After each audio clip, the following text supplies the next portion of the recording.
영원토록 주님을 노래하기를 축원합니다. 우리가 예수님을 믿는다라고 하는 것, 그것은 우리가 예수님을 따라간다라고 하는 의미입니다. 예수님을 우리랑 비유를 할 때 양과 목자로 비유를 하죠. 목자는 양을 인도하고 양은 목자를 따라가면 됩니다. 양이 목자를 안 따라가면 위험해지고 양이 또 목자보다 앞서가도 그것도 위험하겠죠. 그래서 예수님은 제자들을 부를 때 나를 따라와라 이렇게 말하고 있습니다. 그리고 또 우리에게 이야기할 때도 나를 따라오려거든 자기 십자가를 지고 나를 따르라. 계속 따르라 이런 말들을 하고 있죠. 그래서 어떻게 보면 믿음은 잘 따라가면 됩니다. 근데 예수님을 잘 따라가야 되는데 예수님이 우리 눈앞에 없잖아요. 그럼 우리는 누굴 따라가야 되니까?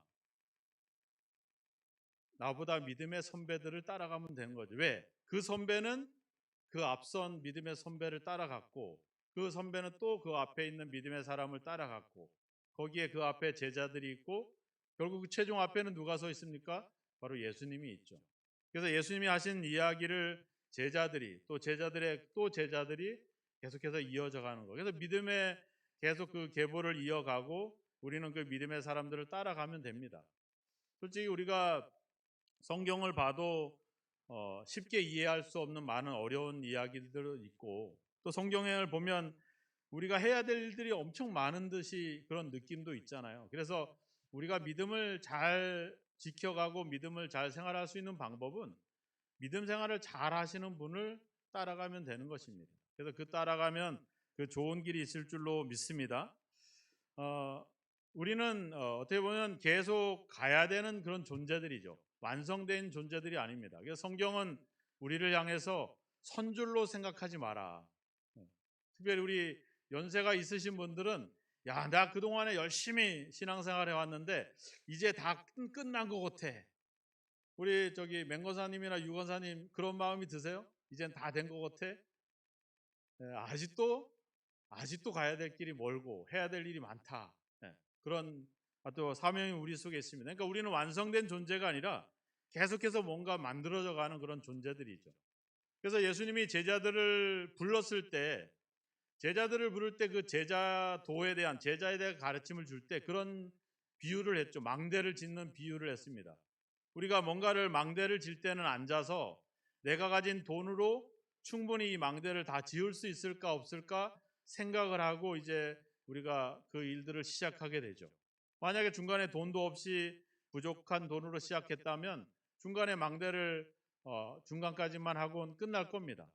우리가 시골이나 이렇게 주변에 보면 공사를 하다가 수년 동안, 수십 년 동안 방치된 건물들이 있잖아요. 그 왜 그러겠어요? 그런 계산이나 그런 생각들을 제대로 하지 못한 결과들이겠죠.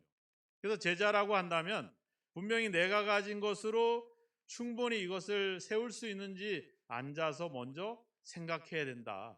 그러니까 우리가 무작정 주님을 따라가는 것이 아니라 뭔가 생각하면서 따라가야 된다는 점을 예수님은 제자의 가르침에서 이야기를 했습니다. 에베소 2장에도 가보면 우리는 하나님의 거하실 처소가 되기 위해서 지어져 간다 이렇게 말하고 있죠. 그러니까 성경은 온통 우리를 향해서 너는 완전한 완벽한 존재가 아니야. 너는 계속해서 만들어져 가고 있어. 지어져 가고 있어. 계속 따라가야 돼. 이런 이야기들을 우리에게 하고 있죠. 그래서 우리는 뭔가 우리에게 앞선 믿음의 사람들이라든지 뭔가 기준을 갖고 우리가 따라가는 것들이 중요합니다.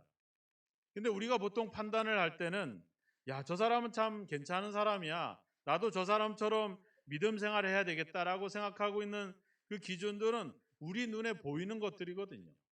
근데 우리 눈이라고 하는 존재 자체가 이렇게 종이 한 장 갖다가 대면 그 너머를 알 수가 없어요. 네.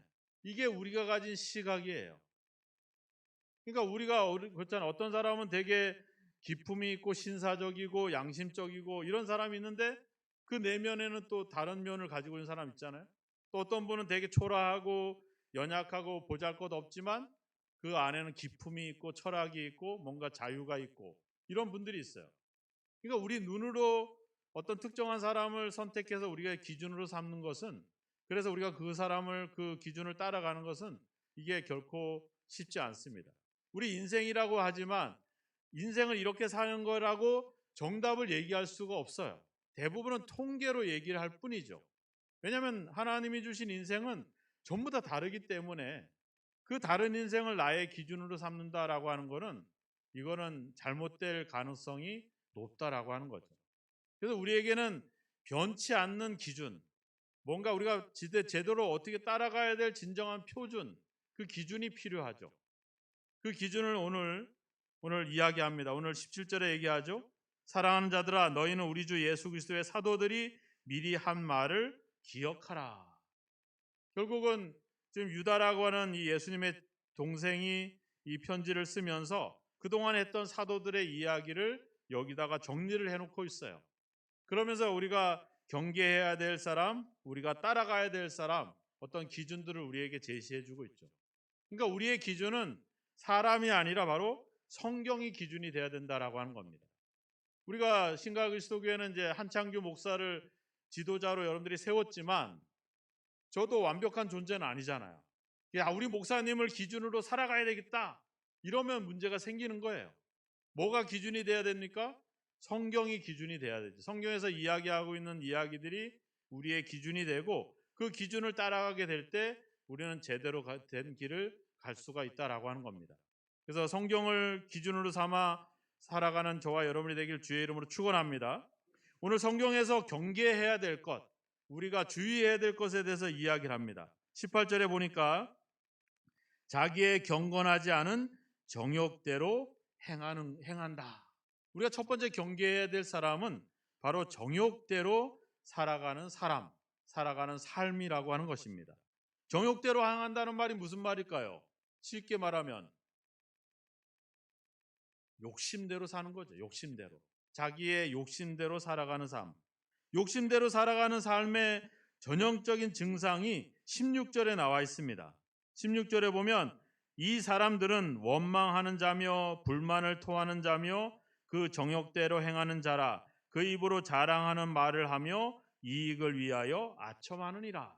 여기 원망하고 불만을 토하고 자랑하고 아첨하고 이런 것들이 다 뭐겠어요? 욕심대로 행하는 사람들의 전형적인 모습이겠죠. 그 마음의 욕심으로 가득한 사람이 겉으로 나오는 표현이 이런 표현들이라고 하는 겁니다. 원망하고 불평하고 자랑하고 아첨하는 이런 행위들. 우리가 올해 하나님을 따라 새 사람으로 이렇게 표현했는데 우리가 옛사람에 대한 어떤 전형적인 모습을 에베소 4장에서 얘기했잖아요. 유혹의 욕심을 따라 썩어져가는 구습을 쫓는 사람. 그러니까 결국 욕심과 정욕대로 행하는 사람, 그러한 삶은 우리가 철저히 경계해야 될 것이다. 두 번째는 뭐냐면 조롱하는 자들이 있으리라 이런 말이 나오죠. 조롱한다. 우리가 열왕기하 2장에 가보면 그 엘리에사 선지자를 향해서 동네 아이들이 와가지고 막 조롱을 하죠. 뭐라고 하냐면 대머리야 대머리야. 여러분들도 저도 옛날에 어린 시절 기억이 나는데 대머리신 분들을 놀렸던 경험들이 있었어요. 아니 대머리한테 대머리라고 하는데 뭐라 그래? 오늘 대머리라고 하신 분들은 너무 상처받지 마시기 바랍니다. 저도 머리가 다 빠진 상태니까.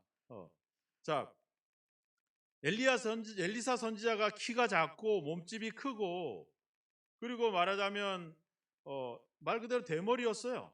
이 아이들이 지나가면 아이들은 있는 대로 얘기하잖아요, 그죠? 대머리 보고 대머리라고 했는데 뭐를 하냐? 근데 이게 뭐예요? 이게 조롱이었다는 거죠. 그러니까 진실을 이야기한다 하더라도 그것이 진실이 아니라 조롱과 비난과 빙정거리고 희롱하는 것이면 그거 조롱이 되는 거죠. 어떻게 됐어요? 곰이 와서 이 아이들 40명을 죽였습니다. 이게 성경의 기록이에요. 조롱한다라고 하는 말은 진실을 이야기하지만 그거를 가지고 희롱하고 빙정거리고 비난하는 그런 말들을 하는 거죠. 왜 조롱하고 왜 비난을 하겠습니까? 결국은 자기의 정욕, 자기의 욕심을 채우기 위한 표현들이라고 할 것입니다. 세 번째는 뭐라고 얘기하냐면 19절에 보니까 이 사람들은 분열을 일으킨다. 우리가 경계하고 주의해야 될 사람 그런 행위는 바로 분열이라고 하는 겁니다. 옛날 성경에는 당을 짓는다 이런 표현을 쓰고 있었어요. 교회 안에도 그런 일이 있었죠. 고린도 교회가 나는 바울파다, 나는 베드로파다, 나는 아볼로파다, 나는 그리스도파다라고 하면서 서로 교회가 갈라지고 분열을 일으켰잖아요. 예. 오늘날도 우리가 뭐 장로교회다, 그리스도교회다, 감리교회다 뭐 이렇게 우리가 서로 분열하고 있잖아요. 예. 그 왜 그렇습니까?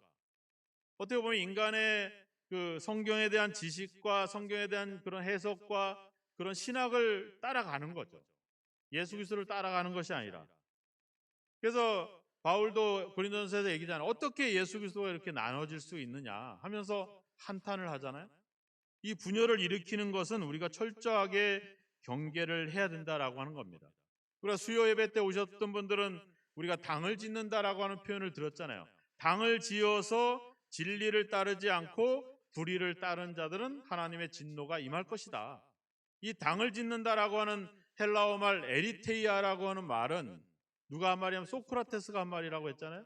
자기의 이익과 자기의 어떤 그런 돈과 이런 것들을 추구하기 위해서 이런 세속적인 야망을 가지고 집단적으로 모인 정치 집단, 그런 집단들을 가리켜서 에리테이아라고 하는 철학적인 용어를 썼습니다.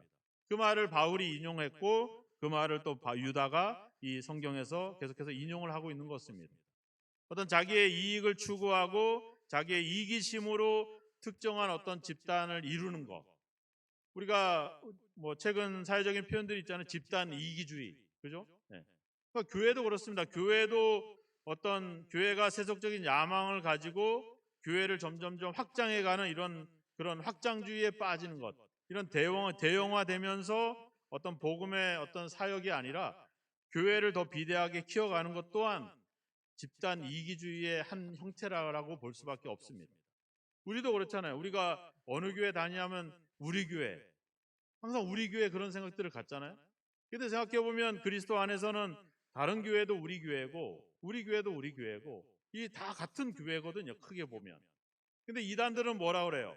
거기는 잘못됐어. 우리 교회 와야지 우리한테 배워야지 진리를 배울 수 있어. 우리한테 가자. 이런 유혹들을 하잖아요. 그래서 이단을 규정하는 그 기준의 가장 초점은 바로 기존의 교회를 부인하는 것. 이거를 이단으로 결의를 하거든요. 그러니까 자기만 옳다 생각하고 자기의 이익을 위해서 당을 짓고 분열을 일으키는 것. 우리가 지역 이기주의도 있잖아요. 그죠? 나는 뭐 충청도, 나는 경상도, 난 전라도. 그런 출신을 위주로, 나는 어떤 학연을 위주로, 어떤 혈연을 위주로 해서 이런 집단의 이익과 집단의 어떤 권세를 세워가는 것 또한 우리가 철저하게 경계해야 될 그런 것들이라고 하는 겁니다. 그러니까 우리가 믿음의 사람들이 정욕대로 행하고 조롱하고 분열을 일으키는 자들을 우리는 경계하고 그런 사람들을 우리가 멀리해야 된다라고 하는 것이죠. 근데 이 세 가지는 교회나 교회 밖이나 다 동일하게 있습니다. 세상에서도 솔직히 욕심대로 행하고 분열을 일으키고 조롱하고 이런 사람들 충분히 우리가 멀리할 수 있고 별로 인정받지 못하죠. 그럼 교회 안에서 구분될 수 있는 내용은 뭐냐? 19절에 나와 있습니다. 육에 속한 자며 성령이 없는 자다. 우리가 경계해야 될 그 마지막 기준은 바로 성령이 없다. 성령이 없다는 표현이 앞에서 뭐랬어요? 육에 속해 있다 이런 말이죠. 결국은 성령은 뭐예요? 하나님의 영이죠. 하나님의 뜻을 행하지 않고 자기의 뜻대로 행하는 사람, 이런 삶이 우리가 경계해야 될 것이라고 하는 겁니다. 그래서 유다는 세 사람을 예로 들었습니다. 11절에 보니까 가인의 길을 행하였으며 삭슬 위하여 발람의 어우러진 길로 몰려갔으며 고라의 패역을 따라 멸망을 받았도다. 여기에 우리가 경계해야 될 인물들, 그 삶이 나와 있죠. 바로 가인과 발람과 고라입니다. 가인은 누구예요? 아담과 하와의 첫째 아들이잖아요. 그죠? 근데 어떻게 했어요? 하나님의 제사를 자기의 임의로 하죠. 자기가 그냥 하고 싶은 걸로, 하나님의 뜻이 아닌 걸로. 그리고 그 제사로 말미암아 동생을 죽입니다. 그러니까 어떻게 보면 인간의 행위를 통해서 인정받고자 하는 그런 전형적인 모습이 가인의 모습이었어요. 발람은 발락 왕이 이스라엘을 저주하면 내가 돈을 주겠다. 그래서 그 돈을 받기 위해서 하나님의 택한 백성들을 저주했던, 보상에 대한 탐욕을 가지고 하나님의 뜻을 거슬렀던 인물이 바로 발람이라고 하는 인물이었죠. 고라는 누구였습니까? 바로 하나님의 제사를 위해서 특별히 선택된 지파 중에 하나인데 결국 모세를 반역하죠. 자기와 그리고 지휘관 250명을 동원해서 모세를 반역해서 반역을 일으키죠. 결국 하나님의 권위에 도전을 하게 되죠. 가인이나 발람이나 고라는 결국 자기의 이익과 자기의 어떤 권력과 자기의 욕심을 채우기 위해서 결국 하나님의 뜻을 저버린, 그리고 다른 사람들을 조롱하고 비방하고 그리고 분열을 일으켰던 그런 대표적인 인물들이었죠. 그런 사람들, 그런 행위들은 우리가 철저히 경계해야 될 것이다. 이렇게 유다는 우리에게 사도들의 어떤 이 성경의 가르침을 정리를 하고 있습니다. 그렇다면 우리가 따라야 될 사람이 뭐냐? 우리가 기준으로 삼아야 될 진정한 표준이 되는 기준이 뭐냐? 20절에 보니까 첫째는 너희의 지극히 거룩한 믿음 위에 자신을 세우라. 믿음 위에다가 자신을 건축해라. 이렇게 지금 이야기를 하고 있습니다. 믿음, 거룩한 믿음이라고 말하고 있는데 그럼 거룩한 믿음이 뭐냐? 성경에서 얘기하는 그 믿음, 그 말은 바로 3절에 가보면 나와 있습니다. 3절 중간에 보면 성도에게 단번해 주신 믿음의 도를 위하여 힘써 싸우라는 편지로 너희를 권하여야 할 필요를 느꼈노니. 여기 보면 믿음의 도를 위하여라는 표현이 나옵니다. 그러니까 결국 믿음의 도라고 하는 표현은 쉽게 얘기하면 복음이죠, 복음. 즉 하나님 예수님이 사도들을 통해서 교회들에게 전달해 주고 있는 복음, 바로 하나님의 말씀, 이 믿음의 도, 즉 거룩한 믿음이라고 하는 것은 결국 하나님 말씀 위에 자신을 세우는 사람이다. 이렇게 이야기해 볼 수가 있는 겁니다. 고린도 교회가 분열됐던 이유는 뭐예요? 그 기초를 어디다가 그리스도가 아닌 사람들에게 기초를 둔 거죠. 나는 베드로에게 침례를 받았으니까, 나는 바울에게 침례를 받았으니까, 나는 아볼로에게 침례를 받았으니까 하면서 사람에게 기초를 뒀다는 거죠. 그래서 바울이 고린도전서 1장에 가보면 1장 3장 11절에 가보면 이 터는 그리스도 예수다. 이 반석은 그리스도 예수다. 이렇게 얘기하고 있어요. 그래서 그 반석 위에 예수 그리스도 위에 자신을 건축해야 된다. 그러니까 예수 그리스도 위에 건축한다라고 하는 말이 어렵기 때문에 그 말을 더 쉽게 얘기하면 바로 복음 위에, 말씀 위에 자기를 세워야 된다. 이렇게 지금 이야기를 하고 있는 것이죠. 그러니까 말씀을 가지고 믿음으로 살아가는 사람들이 바로 우리가 본받아야 되고 우리가 따라가야 될 그런 사람들이다. 이렇게 유다는 우리에게 권면을 해주고 있다라고 하는 것입니다. 바로 우리의 기초는 바로 예수 그리스도죠. 기초가 중요합니다. 왜? 그 기초가 반석이 되면 어떻게 해요? 그 집은 온전해지는 거고 모래가 되면 무너지는 거죠. 그래서 주님이 뭐라 그래요? 이 말씀을 듣고 행하는 자는 반석 위에 집을 지은 사람과 같고 이 말씀을 듣고 행하지 않는 사람은 모래 위에 집을 지은 사람과 같다. 그러니까 결국 우리가 말씀을 행하는 그 말씀 위에다가 우리를 건축해야 된다 이렇게 말하고 있는 거죠. 그러니까 우리가 우리 주변에 늘 하나님 말씀을 가지고 믿음으로 자신을 세워가는 그런 사람들은 우리가 본받아야 될 그런 사람들이라고 하는 것입니다. 두 번째는 뭐라고 얘기하냐면 20절 끝에 보니까 성령으로 기도하는 사람이다. 성령으로 기도하는 삶이다. 이렇게 이야기를 하고 있습니다. 앞에서는 뭐예요? 성령이 없는 자다고 말했잖아요. 여기서는 성령으로 기도하는 사람이다. 이게 무슨 말일까? 성령으로 기도한다. 기도하는 사람이 많잖아요. 그죠? 우리도 뭐 새벽에도 기도하시고 교회 와서 기도하시고 그럼 기도하는 사람이 내가 따라가야 될 본받은 사람이냐? 근데 성경은 기준을 이야기했죠. 성령으로 기도하는 사람. 그러니까 성령 안에서 성령의 뜻대로 기도하는 사람을 이야기하는 겁니다. 성령의 뜻대로 기도한다. 우리가 예수님의 기도를 볼 수 있죠. 여러분들이 아버지의 원대로 하옵소서 그 설교를 들으신 분들은 기억을 할 겁니다. 예수님이 하나님께 기도하잖아요. 하나님, 이 잔을 내게서 옮기시옵소서. 무슨 얘기예요? 십자가가 아닌 다른 방법이 있다면 그 길이 어떻겠습니까? 이렇게 물어보는 거죠. 근데 나중에 기도 끝에 뭐라고 그래요? 나의 원대로 마옵시고 아버지의 원대로 하옵소서. 그러니까 내 생각, 내 상황을 가지고 내 이해를 가지고 하나님께 가서 기도를 했는데 기도를 하다 보니까 하나님의 생각이 나와 생각과 다르겠구나. 그럼 이제 내 생각은 내려놓고 내가 하나님 생각에 나를 맡겨야 되겠구나. 그리고 나오는 거. 이 기도가 그거예요. 내 뜻대로 한다고 들어갔다가 하나님 뜻대로 하겠습니다라고 고백하고 나오는 게 기도거든요. 그러니까 성령으로 기도한다는 말은 바로 그거죠. 내 정욕과 내 욕심대로 내 이익을 위해서 분열을 일으키고 조롱하는 그 삶이 아니라 바로 하나님의 뜻에 내가 순종하겠습니다. 그 뜻에 내가 따르겠습니다. 이런 결단을 행하는 그 삶을, 그런 기도를 하는 사람, 이런 사람들이 우리가 본받아야 될 그런 인물들이라고 하는 거죠. 마지막으로는 21절에 얘기하죠. 하나님의 사랑 안에서 자신을 지키며 영생에 이르도록 우리 주 예수 그리스도의 긍휼을 기다리다. 기다리는 사람. 최근에 이제 저와 저희 사모가 주로 하는 이야기가 바로 이 기다림에 대한 이야기를 많이 합니다.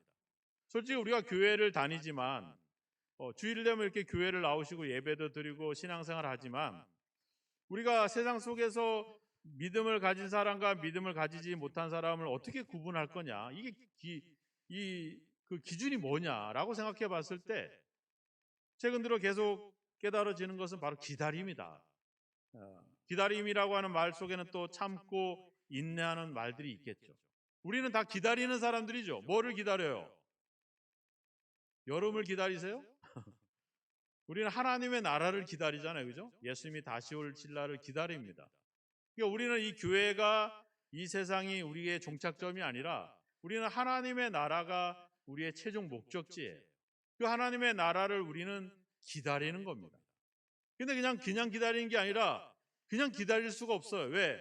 수많은 유혹과 우리를 유혹하고 우리를 넘어지게 하는 악의 세력들이 존재하잖아요. 그죠? 우리 안에서도 막 욕심과 하나님 말씀이 내 안에서 싸우고 있고 밖에서도 우리를 유혹하고 있고 수많은 사람들이 우리에게 자꾸 많은 그런 가르침으로 교훈으로 우리를 유혹하고 있잖아요.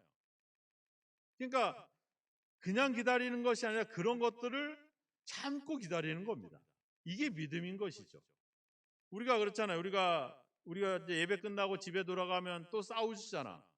또 이 사람 저 사람 자녀들하고 싸우고 남편이랑 아내랑 또 다투기도 하고. 근데 믿음을 가진 사람은 어떻게 해요? 그걸 참아내죠. 참아내는 겁니다. 하나님의 나라를 바라보면서 그 삶을 참아내죠. 그거 외에는 다른 게 없는 것 같아요. 제가 보기에는. 진짜 믿음은. 교회 나오고 뭐 예배 드리고 기도하는 거야 뭐 어느 정도 종교적인 활동은 다 기본적으로 하시니까. 근데 진정한 구분은 바로 기다릴 수 있는 사람. 바로 그것이 우리 삶의 중요한 기준일 것 같습니다.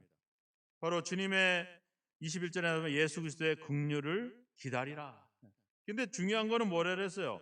22절에 보면 의심하는 자들을 긍휼히 여겨라. 또 어떤 자들을 두려움으로 긍휼히 여겨라. 그러니까 우리도 긍휼을 기다릴 뿐만 아니라 다른 사람도 긍휼히 여기라는 거죠. 그러니까 우리가 하나님의 나라를 기다릴 때 그냥 언제 오시겠지라고 그냥 마냥 생각 없이 기다리는 것이 아니라 뭐예요? 다른 사람들을 긍휼히 여기면서 기다리는 것. 우리가 예수님의 긍휼을 고대하고 기다리는 것처럼 그 긍휼을 베풀면서 기다리라는 거야. 우리가 다른 사람들 하나님의 사랑을 원하면 사람들에게 사랑을 베풀면서 기다리라는 거야. 우리가 하나님의 구원과 영원한 생명을 원하면 내가 다른 사람들을 살리면서 기다리라는 거야. 그러니까 주님의 성경의 요청은 우리에게 그냥 생각 없이 기다리라고 하는 것이 아니라 그 삶을 살아내면서 기다리라는 거야. 그냥 참고 인내하는 게 아니라 좀 더 적극적으로 그런 사람들을 긍휼히 여기고 사랑하고 섬기면서 기다려라, 이렇게 우리에게 요청을 하고 있는 것이죠. 그래서 하나님 나라만 바라보고 죽을 때만 바라보는 사람이 우리가 따라가야 될 기준이 아니라 뭐야? 사랑을 베풀고 긍휼을 베풀고 자비를 베풀면서 예수님을 소망하고 기다리는 사람, 그런 믿음을 가진 사람이 우리가 본받아야 될, 우리가 따라가야 될 그런 중요한 믿음의 모델이라고 하는 것이죠. 우리도 또 누군가에게 그런 삶을 통해서 믿음의 모델이 되어야 될 줄로 믿습니다. 말씀 위에 여러분들을 건축하시기를 주의 이름으로 축원합니다. 사람을 나의 기준으로 삼지 마시고, 목회자도 똑같습니다. 목회자가 내 삶의 기준이 아니라 뭐가? 성경이 내 삶의 기준이 돼야 되고 성경에서 이야기하고 있는 그 기준들이 내 삶의 기준이 돼서 그 말씀대로 우리가 행하는 그런 삶을 살아가야 될 줄로 믿습니다. 바로 이 말씀을 기준으로 삼고 그 말씀 위에 자기를 건축할 때 우리는 주님 앞에 진정한 그런 생명, 긍휼을 얻을 수 있을 줄로 믿습니다. 오늘 성경은 우리에게 말씀합니다. 주님의 오실 날을 믿음 위에 자신을 그 날을 기다리며 믿음 위에 자신을 건축하라고 우리에게 말씀하고 있습니다. 우리는 예수님을 따라가는 사람들입니다. 예수님을 따라가기에는 우리는 너무 어렵고 그래서 예수님을 따라가는 또 다른 믿음의 사람들을 따라가면 되겠죠. 또 그런 믿음의 삶을 살아가는 사람을 우리는 따라가면 됩니다. 그 중에 정욕 따라 행하고 또 남을 조롱하고 비난하고 빙정거리고 또 자기의 이익을 위해서 분열을 일으키고 있는 이런 것들을 이런 가르침이나 그런 사람들을 우리가 철저하게 경계하고 오히려 말씀 위에 자기를 세워가고 성령으로 기도하면서 하나님의 뜻에 순종하는 그리고 주님의 오심을 기다리는 그냥 멍하니 기다리는 사람이 아니라 사랑하며 긍휼을 베풀며 기다리는 그런 사람, 그런 삶, 그것이 우리의 기준이 되고 그 기준대로 우리가 살아간다면 우리도 기쁨으로 주님을 맞이하게 될 줄로 믿습니다. 오늘 유다가 사도들에게 들었던 여러 가지 일들을 정리하면서 우리가 경계해야 될 것들, 또 우리가 배우고 우리가 따라가야 될 것들이 무엇인지를 우리에게 말씀해 주고 있는 이 말씀을 기억하시고 여러분들 이 기준을 가지고 우리가 살아간다면 우리도 주님 오셨을 때 참으로 기쁨으로 주님을 맞이하게 될 줄로 믿습니다. 그날을 기다리시기를 주의 이름으로 축원합니다. 멍하니 기다리지 마시고 믿음 위에 말씀 위에 자신을 바르게 세워가면서 주님의 오심을 기다릴 수 있는 그런 저와 여러분이 되기를, 그래서 여러분들이 누군가에게 믿음의 본이 되고 사도 바울처럼 내가 예수 그리스도를 본받는 것처럼 너희는 나를 본받는 자들아라고 이야기했던 것처럼 여러분들이 누군가에게 나를 따라오라고 이야기해 줄 수 있을 만큼 믿음의 삶을 살아가는 저와 여러분이 되기를 주의 이름으로 축원합니다. 기도하겠습니다. 하나님 아버지, 우리는 사람을 따라갔었습니다. 세상의 가르침과 교훈과 철학을 우리 삶의 교훈으로 기준으로 세우기도 했습니다. 이제는 아버지 변함없는 진리 그리고 아버지 우리에게 주시는 생명의 그 기준, 바로 하나님 말씀이 우리 삶의 기준이 돼서 그 말씀대로 행하기를 원합니다. 또 누군가에게 나를 따라오라고 이야기해 줄 수 있을 만큼 믿음의 삶을 살아가는 믿음의 모델이 되기를 원합니다. 우리 모든 성도들을 믿음 위에 말씀 위에 그 아버지 건축하는 아버지 하나님의 주님의 제자들로 삼아주시고 세워주셔서 또 다른 자들에게 믿음의 후배들에게 본이 돼서 하나님 아버지 믿음의 아버지 계보를 이어가는 귀한 역사가 우리 성도들을 통해 나타나게 하여 주옵소서. 성령께서 우리에게 지혜를 주셔서 이 말씀들을 기억나게 하시고 그 기준을 잘 생각하고 그 기준대로 아버지 우리가 행하여서 아버지 진정한 아버지 믿음의 길을 걸어가게 하시고 또 다른 사람들을 믿음의 길로 안내할 수 있는 저희 모두가 될 수 있도록 인도하여 주옵소서. 예수 그리스도의 이름으로 기도하옵나이다. 아멘.